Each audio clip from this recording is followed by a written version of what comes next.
Hey guys, welcome back. Alright, so let's continue where we left off. Alright, so we covered this part.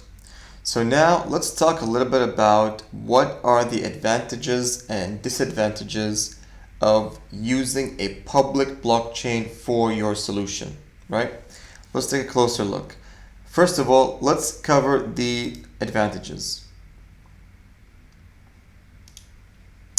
So, some of the top advantages, right, in a public blockchain. Again, public blockchain refers to Bitcoin and Ethereum, right? These are the public mainnet and Ethereum called mainnet, and of course the Bitcoin blockchain. So, one of the advantages is it's very secure. It has a high level of security built into the blockchain network, which means that different protocols have already been designed to create a security mechanism on the actual blockchain network. This includes, for example, Gossip Protocol. It includes AES, which is Advanced Encryption Standard, an encryption standard that was designed by the NSA back in the late 80s, I believe. So the Bitcoin blockchain network has actually been improved in terms of its security protocols and encryption layers. In addition to, it's proved to be that it's resilient and robust over the last 10 years that it's been running, right? So, completely decentralized, meaning that in a public blockchain, your solution will be completely decentralized, meaning that there's no central authority that controls the entire the blockchain network. Meaning that the mining community are responsible to confirm and validate transactions on the network, right? Then you've got the mining community, which again, as we just said earlier. Now, the mining community, please note, there are what is called mining pools, right? Mining pools. So these mining pools are basically scattered across the world, from Russia to Brazil to South America to China, and some of the biggest countries in the world have what is called mining pools or mining farms. And now these guys have now reached a point where you have different mining pools, and each pool has, let's say for example, 10,000, 20,000 miners. So how it works is they invite potential miners into the pool depending on that miner's hashing rate or hashing power.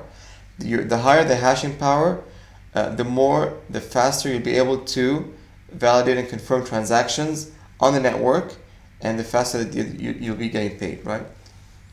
So once you deploy your app into the blockchain, public blockchain such as Ethereum and Bitcoin, remember, keep this in mind. When you deploy your application on your public blockchain, it's completely free. Your running costs are zero.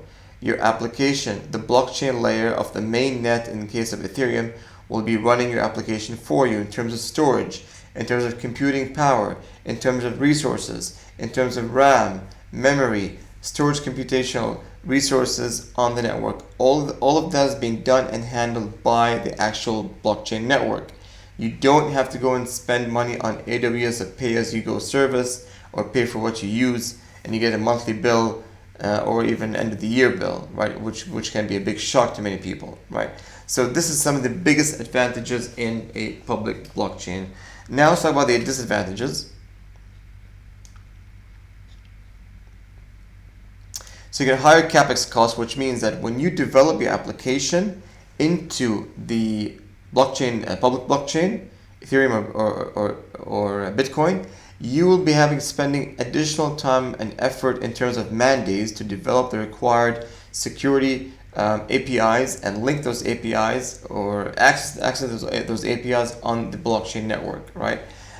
Mainly because the mainnet or the public blockchain, over the past 10 years, the security has been enhanced. Encryption has been enhanced.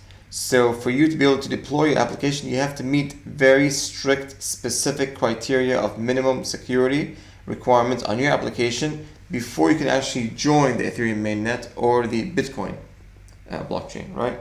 So each of those blockchain types have different criteria for you to be able to transact with their actual mainnet to protect the investors or the customers' interests. your app is based on a blockchain network control, a disadvantage, right? So in this case,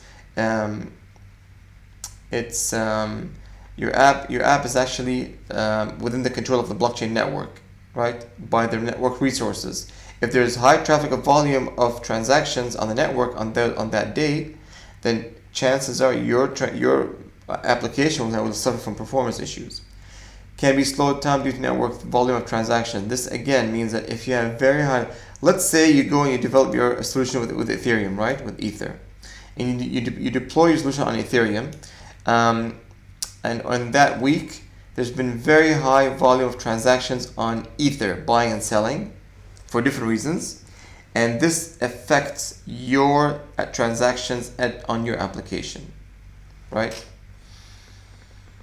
Vulnerable to the 51% hashing attack. We all covered this earlier. The 51% hashing attack is the hashing power, where 51% of the entire hashing power of the community of miners collude together and know where they are, will be able to actually compromise the system, right?